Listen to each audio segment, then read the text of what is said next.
Assalomu alaykum hurmatli televizor ko'ruvchilar. Dunya Uyghur Qurultiyi to'g'ri televiziyasi күндىلىك xəvərlər proqrammisiga xush keldinglar. Men Hidayat Musajan. Hammanglarning shu vaqtda xayrlik bo'lsin. Aziz ko'ruvchilar, tövəndə diqqətinglar bugungi xəvərlər proqrammisining tafsilotida bo'lsin. Dunya Uyghur Qurultiyini o'z ichiga olgan 200 ga yaqin xalqaro kishilik huquq tashkilotlari tomonidan qurib chiqilgan Olimpikka qarshi komitetining chaqirig'i va tashkillashi bilan 2022-yillik Beijing qishliq olimpik musobaqasiga dal bir oy qolgan bugungi kunda, ya'ni 2022-yil 1-oyning 4-kuni dunyoning har qaysi ellardagi 40 davlatda Beijing qishliq olimpik musobaqasini diplomatik boykot qilish uchun Uyg'urlar, Tibetlar, Hong Kongliklar ham kishilik huquq tashkilotlarining ishtirokida birlashma namoyishlar olib berildi. Dunyoning har qaysi ellardagi Uyg'ur tashkilotlari yuqorqi chaqirig'iga qizg'in ovoz qo'shib, korona vaziyatining og'ir bo'lishiga qaramay o'zlari turishliq davlatlarda turli norozilik faoliyatlarini uyushtirdi. 4-yanvar kuni oldi bilan Dunya Uyghur Qurultiyining uyushtirishi, Germaniyadagi Uyg'ur, Tibet, Hong Kong va turk tashkilotlarining yaqindan moslashishida Berlinda zo'r ko'lamli yurish va birlashma namoyish o'tkazilib, Germaniya hukumatidan 2022-yillik Beijing qishliq olimpikini diplomatik boykot qilish haqida qaror ilish talab qilindi. 4-yanvar kuni atiganda Berlindagi mashhur Brandenburg darvoza oldida to'plangan necha yuzlagan namoyishchi Dunya Uyghur Qurultiyining raisi Dolqin Aysa apandimning bevosita boshlamchiligida uzun saf hosil qilib, toki Germaniya tashqi ishlar ministrligi binosi oldigacha shuor to'lab yurish qilib, Berlin ko'chalarini zilzilaga soldi. Namoyishchilar tashqi ishlar ministrligi binosi oldiga kelganda Germaniya hukumatidan 2022-yillik Beijing qishliq olimpik musobaqasini boykot qilishni talab qildi. Hamda bu musobaqani boykot qilish uchun dunyoning har qaysi ellardan to'plangan 70 ming kishilik imzoni tashqi ishlar ministrligi xodimlariga topshirdi. Germaniya tashqi ishlar ministrligi xodimlari namoyishchilarning yurak so'zlarini angladi va buni ministr Annalina Bayerbokka yetkazadiganligini bildirishdi. Dolqin Aysa apandi va kishilik huquq tashkilotlarining mas'ullari bu yerda nutqlar so'zlab, Xitoyning irqiy qirg'inchilik jinoyatlarini qattiq aybladi va 2022-yillik Beijing qishliq olimpik musobaqasini boykot qilishning har qaysi davlatlarning majburiyati ekanligini ta'kidlashdi. Ma'lum bo'lganidek, Germaniya tashqi ishlar ministri Annalina Bayerbok bilan ichki ishlar ministri Nancy Faeser 29-dekabr o'zlarining 2022-yillik Beijing qishliq olimpik musobaqasiga qatnashmaydiganligini, buning o'z oldiga chiqqan shaxsiy qarori ekanligini e'lon qilgan edi. Namoyishchilar Annalina Bayerbokka bo'lgan minnatdorligini bildirish uchun shu kuni namoyishda uning rasmini lozunkalarga besib ko'tarib olgan. Kanada Sharq Turkiston birligi Dunya Uyghur Qurultiyining chaqirig'iga asosan 4-yanvar kuni Toronto va Vancouver shaharlaridagi olimpik komitetlarining oldida namoyish o'tkazib, Kanada hukumatining 2022-yillik Beijing qishliq olimpikini diplomatik boykot qilish qarori olganligiga rahmat aytish bilan birga, Xalqaro olimpik komitetining xalqaroning shuncha qattiq besimiga, Uyg'ur, Tibet va Hong Kongliklarning shuncha kuchli noroziligiga qaramasdan Sharq Turkiston xalqiga irqiy qirg'inchilik yurgizayotgan, Tibet, Hong Kong xalqlariga zulm va besim siyosatini ijro qilayotgan Xitoydek zolim va diktator bir davlatda olimpik yig'ini o'tkazishdan voz kechmaganligiga qattiq norozilik bildirdi. Gerçi Kanadada koronavirusi sababidan 10 dan ortiq kishining bir yerga to'planishi cheklangan bo'lsa-mu, ammo Kanada Sharq Turkiston birligining raisi, Dunya Uyghur Qurultiyining bosh kotibi To'yg'un Abduvali apandimning riyosatchiligida Torontoda o'tkazilgan namoyishga 60 dan ortiq Uyg'ur qarindishimiz qattiq sovuqqa qaramasdan kelib qatnashdi. Kanadadagi namoyishlar Dunya Uyghur Qurultiyi qonun komitetining mudiri Mehmet To'xta apandimning riyosatchiligida bugun poytaxt Ottavadagi olimpik komitetining oldida davom qiladi. Dunya Uyghur Qurultiyi har qaysi tashkilotlarimizdan agar o'zlari turishliq davlatlarning hukumatlari Beijing qishliq olimpikini diplomatik boykot qilish qarori olgan bo'lsa, namoyishlarni olimpik komitetlarining oldida, navoda qaror olmagan bo'lsa, namoyishlarni hukumatlarning oldida o'tkazishni talab qilgan edi. Dunya Uyghur Qurultiyi tarkibidagi Uyg'ur harakati tashkiloti, Amerika Uyg'ur birlashmasi, Amerika Uyg'ur tadqiqot markazi va Amerikadagi Tibet va Hong Kong tashkilotlari birlikda 4-dekabr kuni Amerikadagi NBC televiziya kanalining oldida namoyish o'tkazib, mazkur televiziya stansiyasidan 2022-yillik Beijing qishliq olimpik yig'inini boykot qilib, musobaqaning ko'rinishlarini NBC kanalida ko'rsatmaslikni talab qilishdi. Uyg'ur harakati tashkilotining raisi Roshan Abbos boshchiligidagi namoyishchilar Dunya Uyghur Qurultiyini o'z ichiga olgan 200 dek ortiq xalqaro tashkilotning birlashma imzosi bilan hozirlangan talab xatini NBC televiziya kanalining mas'ullariga topshirib berdi.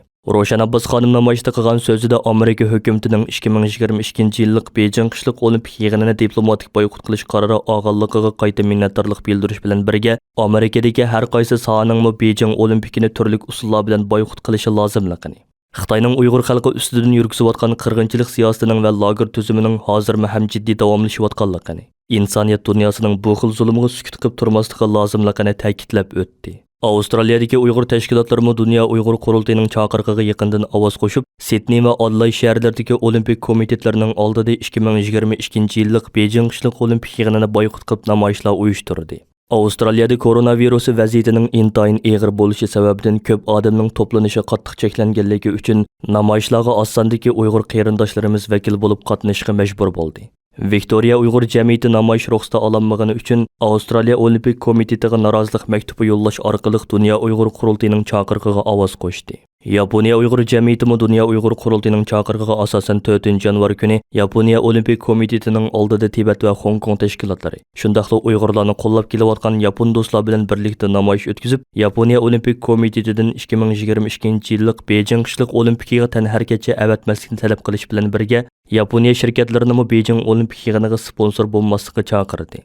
Namoyishda so'z qilgan Yaponiya Uyg'ur jamiyatining hay'at a'zolaridan Ilhom Mahmud apandim Xalqaro Olimpik komitetining xalqaroning shuncha qattiq besimiga, Uyg'ur, Tibet va Hong Kongliklarning shuncha kuchli noroziligiga qaramasdan Sharq Turkiston xalqiga irqiy qirg'inchilik yurgizayotgan, Tibet, Hong Kong xalqlariga zulm va besim siyosatini ijro qilayotgan Xitoydagi zolim va diktator bir davlatda olimpik yig'ini o'tkazishdan voz kechmaganligini qattiq aybladi. 4-yanvar kuni Turkiyada aktiv faoliyat olib berayotgan Dunya Uyg'ur Qurultiyi vaqfisi, Sharq Turkiston tadqiqot vaqfi va Uyg'ur akademiyasi vaqfisi birlikda bayonot e'lon qilib, Turkiya hukumatini irqiy qirg'inchilik olib berayotgan davlatning poytaxtida o'tkaziladigan qishliq olimpikni diplomatiyalik boykot qilishga chaqirdi. Bayonotda yana munola bayon qilingan. Biz Turkiya Olimpik komitetining Beijingga eng tuvan darajalik hay'at avatishini, tantarbiyachilarning o'z orzusi bilan boykot qilishini, Turkiyadagi axborot vositalarining Xitoyning tashviqot vositasiga aylanib qolmasligini, Turkiyadagi axborot vositalarining bu tantarbiya musobaqasini tarqatmasligini, ijtimoiy taratqular orqali norozilik bildirishini talab qilamiz. Yuqorqi birlashma bayonot Turkiyaning ba'zi matbuotlari tarafidan mutafsili xabar qilindi. Angliya Uyg'ur jamiyatimi Dunya Uyg'ur qurultiyining chaqirig'iga ovoz qo'shib, 4-yanvar kuni Angliyaning dunyoga mashhur axborot organi BBCning oldida namoyish o'tkazib, Angliya matbuotlarini va televiziya kanallarini 2022 yillik Beijing irqiy qirg'inchilik olimpikining musobaqa ko'rinishlarini tarqatmaslikka, Angliya shirkatlarini Beijing olimpikiga sponsor bo'lmaslikka chaqirdi. Dunya Uyg'ur qurultiyi London ishxonasining direktori Rahima Mahmud xonimning riyosatchiligida o'tkazilgan namoyishga Londondagi ba'zi musulmon qarindoshlarimiz ishtirok qildi. Norvegiya Uyg'ur komitetining uyushtirishi bilan 4-yanvar kuni Oslodagi parlament binosi va tashqi ishlar ministrligi binosi oldida namoyish o'tkazilib, Norvegiya hukumatidan 2022 yillik Beijing qishliq olimpikini diplomatik boykot qilish talab qilindi. Dunya Uyg'ur qurultiyi ijroiya komitetining muavin raisi Samat Abla, Qurultiyi tashviqot uchur markazining mudiri va Norvegiya Uyg'ur komitetining raisi Baxtiyor Umar apandilar qilgan so'zlarida Norvegiya parlamenti bilan hukumatining Uyg'ur irqiy qirg'inchiligi masalasida sukut qilib turavelishdek passiv qilmishini qattiq ayblash bilan birga Norvegiya parlamentini Amerika boshchiligidagi 7 g'arb davlatidan ulgi ilib, Uyg'ur irqiy qirg'inchiligini qabul qilib qaror chiqarishga chaqirdi. Undan boshqa yana 4-yanvar kuni Dunya Uyg'ur qurultiyining Shvetsiya vakili, Qurultiyi ayollar komitetining muavin mudiri Baxtunur Abdukarim xonimning uyushtirishi va Shvetsiyadagi Uyg'ur qarindoshlarimizning aktiv mas'ulishi bilan Stockholm shahar markazida 2022 yillik Beijing qishliq olimpik yig'inini boykot qilish namoyishi o'tkazildi. Qattiq sovuqqa qaramasdan namoyishga aktiv ishtirok qilgan namoyishchilarimiz Shvetsiya hukumatidan 2022 yillik Beijing qishliq olimpikini diplomatik boykot qilishni talab qilish bilan birga Shvetsiyalik harakatchilarni Sharq Turkiston xalqiga irqiy qirg'inchilik yurgizayotgan, Tibet, Hong Kong xalqlariga zulm va besim siyosatini ijro qilayotgan Xitoydagi zolim va diktator bir davlatda o'tkazilmoqchi bo'lgan olimpik yig'iniga qatnashmaslikka chaqirdi. 4-yanvar kuni Belgiyaning poytaxti Brusseldagi Belgiya Uyg'ur jamiyatining o'rinlashtirishi bilan Belgiya Erkin Tibet jamiyati, Xalqaro erkinlikni qo'g'dash ittifoqi, Yevropa osonliqlarni qo'g'dash jamiyati birlikda Xitoyning 2022 yillik qishliq olimpikini boykot qilish va Yevropa parlamentiga bo'lgan chaqiriqni kuchaytirish, Xitoyning jinoyatlarini anglatish uchun Yevropa komiteti markaziy binosining oldida cho'ng tipdagi namoyish o'tkazdi. Mazkur namoyish har qaysi jamiyatlar birligida jonliq shuarlar bilan nihoyatda qizg'in davomlashgan bo'lib, namoyishchilar jo'shqin kayfiyat bilan yurish qilib, namoyishni Xitoy Savdo bankasi va Xitoy konsulxonasi oldigacha davom qilgan. Bu namoyishga ishtirok qilgan Belgiyadagi Dunya Uyg'ur qurultiyining direktori Kun apandim, Xalqaro Tibet harakatining direktori Vansang, Belgiya Uyg'ur jamiyatining raisi Abdulmutallib Emir apandi va Belgiya Uyg'ur jamiyatining a'zosi Akbar Tursun apandi qatorliqlar namoyishda ayrim so'z qilib, Yevropa ittifoqini Xitoyga qarshi yanada kuchli jazo va embargo tadbirlarini yo'lga qo'yish orqali Xitoyning Uyg'urlarga qarata jiddiy turda ilib berayotgan irqiy qirg'inchiligini to'sib qo'yishga chaqirdi. Shveysariya Uyg'ur jamiyati Dunya Uyg'ur qurultiyining chaqirig'iga asosan 4 yanvar kuni Janvadagi Birleşken Devletler Teşkilatı binası oldida Tibet teşkilatları bilan birlikda norozilik namoyishi o'tkazib, Shveysariya hukumatini, shundaqla Birleşken Devletler Teşkilatıga a'zo demokratik ellarni 2022-yillik Beijing qishliq olimpikini diplomatiya jihatdan boykot qilishga chaqirish bilan birga Uyg'ur irqiy qirg'inchiligini to'sib qilish uchun Birleşken Devletler Teşkilatıning jiddiy harakatga o'tishini, Xitoyga qarshi amaliy jazolash tadbirlarini yo'lga qo'yishni talab qildi. Korona vaziyati sababidan 4 yanvar kuni namoyish qilish imkoniyati bo'lmagan davlatlardagi ba'zi Uyg'ur tashkilotlarimiz o'zlari turishliq davlatlarning hukumatlariga va olimpik komitetlariga maktub yo'llab, ularni 2022-yillik Beijing qishliq olimpikini boykot qilishga chaqirdi. Beijing qishliq olimpik yig'ini boshlanadigan 2022-yil 2-oyning 4-kuni yana Dunya Uyg'ur Qurultiyi tarafidan har qaysi ellarda bir tutash holda keng ko'lamli norozilik faoliyatlari o'tkazildi. 4 yanvar kuni Xitoy hukumati tarafidan yig'ilish lagerlariga so'langan yoki g'oyib qilib etilgan Uyg'urlarning Turkiyadagi urug' tuqqanlari Xitoyning Sharq Turkistondagi qirg'inchilik siyosatlariga yordam bergan va urug' tuqqanlarining ziyonkashga uchrashishida bevosita yoki vositalik rol o'ynagan 112 Xitoy hukumat amaldori ustidan Turkiya bosh taftish mahkamasiga jinoiy ishlar arzi sundi.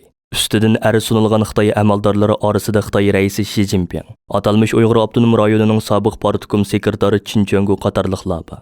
Faoliyatni urug' tuqqanlari Xitoy lagerlariga qamalgan Turkiyadagi bir qism Uyg'urlar tarafidan qurilgan lager tutqunlari munbiri tashkillagan. Faoliyatga Turkiyadagi har qaysi siyosiy partiya vakillari, kishilik huquq qo'g'dug'uvchilari, advokatlar, yerlik fuqaroviy tashkilotlarning mas'ullari va jurnalistlardan boshqa Uyg'ur tashkilotlaridan ilm mashribi vaqfi, Sharq Turkistonliklar Federatsiyasi, Sharq Turkiston inson haqlari kuzatish jamiyati qatorliq Uyg'ur tashkilotlarining vakillari qatnashdi. Lager tutqunlari munbiri Turkiya İstanbul Adalet Sarayıning oldida muxbirlarni kutib olish yig'ini o'tkazdi.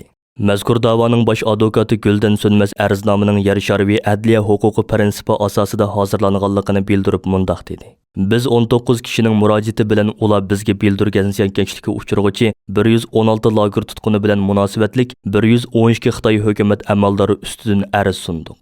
Arznoma yer shar'iy adliya huquqi prinsipi atrofida hozirlanganligi uchun mazkur prinsipning qonuniy doirasidan chiqib ketolmaymiz. Bu sababdan arznamada irqiy qirg'inchilik, qiyin qistoq, bosqinchilik va jinsiy zo'ravonlik qatorliq jinoyatlar bilan birga insonlikqa qarshi jinoyatlar kategoriyasidan qasddan odam o'ldirish, hur irodaga tahdid qatorliq jinoyatlarni asosi mazmun qildik. Mazkur da'voning Turkiya Adolat Ministrligi tarafidan qabul qilinadigan yoki qilinmaydiganligi kishilarning diqqatini qo'zg'amoqda. Xitoy bilan Turkiyaning iqtisodiy va siyosiy munosabati yaqinlashayotgan bugünkidek vaziyatda Turkiya Adolat Ministrligining mazkur arznomani qabul qilishi ikki davlat o'rtasida bir siyosiy krizisning kelib chiqishiga sabab bo'lishi mumkin ekan. Xitoyning Sharq Turkistondagi qirg'inchilik siyosatlarining kunsiri kuchayishiga ergishib, muhojiratdagi Uyg'urlarning Xitoy hukumati bilan bo'lgan qonuniy kurashimi kunsiri keskinlashmoqda. Texi yaqinda Londonda ochilgan Uyg'ur sud kollegiyasi ilgari keyin 3 qitimliq isbot anglash yig'ini o'tkazib, Xitoyning jinoiy qilmishlari ustidan irqiy qirg'inchilik va insoniyatga qarshi jinoyat degan hukmni chiqargan.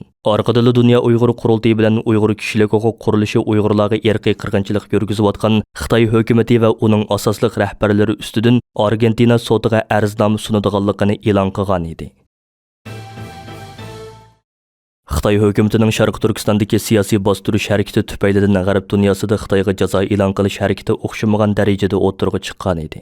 Shu qatorda Amerika, Kanada, Angliya qatorliq davlatlarning bir qism Xitoy hukumati amaldorlariga jazo e'lon qilishiga Yevropa ittifoqi ovoz qo'shgan hamda 4 nafar Xitoy amaldoriga jazo e'lon qilgan edi. Xitoy hukumati buningga qarshi hujum qo'zg'ab, bir qism g'arb muassasalariga, shu qatorda Germaniyadagi eng donli Xitoy tadqiqot markazlarining biri bo'lgan Mercator aqllar markaziga jazo e'lon qilgan. 2021-yil Xitoy vakillari o'maki Yevropani ziyorat qilganda mazkur aqllar markaziga e'lon qilingan jazoni bekor qilish haqida suhbatlashmoqchi bo'lgan. Ammo o'ylamagan yerdan Yevropa ittifoqi Xitoy amaldorlariga qartilgan jazoning inovatlik muddatini 2022-yil 8-dekabrga uzatganlikdan ularning bu haqdagi murassa orzusi ko'pikka aylangan.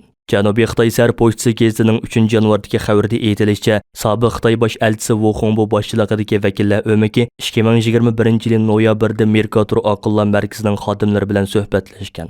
Yevropa ittifoqi Xitoy amaldorlariga e'lon qilgan jazoning suriki 2022-yil martda to'shadigan bo'lg'achqa, ular mushu fursatdan foydalanib pat yaqinda Mercator aqllar markaziga e'lon qilingan jazoni bekor qilishni o'ylashayotganligini alayida puritib o'tgan. Ammo o'ylanmagan yerdan dal mushu suhbat davom qilayotganda Yevropa ittifoqi o'zlari Xitoyga qarshi e'lon qilgan jazoning surikini yana 1 yil uzatganligini e'lon qilgan. Shu qitimning suhbatga ishtirok qilgan kishilardan biri ismini oshkorlamagan holda so'z qilib, Xitoylar Yevropa ittifoqining ish bajarish mexanizmini faqatla tushunmaydi ekan. Ular shu qitimning suhbat orqali jazo tadbirlariga qarata bir ishlarni qila olmaymiz deb chotni xato so'kkan. Amaliyotda ular bekmo kechikib qolgan degan. Ma'lum bo'lishicha, Xitoy hukumati navbatda yangi navbatlik Germaniya hukumati orqali Yevropa ittifoqining jazo choralarini bekor qilishga urinayotgan bo'lsa-mu, Yevropa ittifoqida Xitoyga qarshi kayfiyat umuman yuqori saviyada saqlanib turmoqda ekan. Hurmatli ko'ruvchilar, yuqorida Dunya Uyghur Qurultiyi to'g'ri televiziyasi kundalik xəvərlər pirugrammısida diqqətinizə sunduq. Keyin qitimliq pirugrammimizni görüşəylik. Görüşkə aman bo'lgaysizlar. Xeyr xo'sh.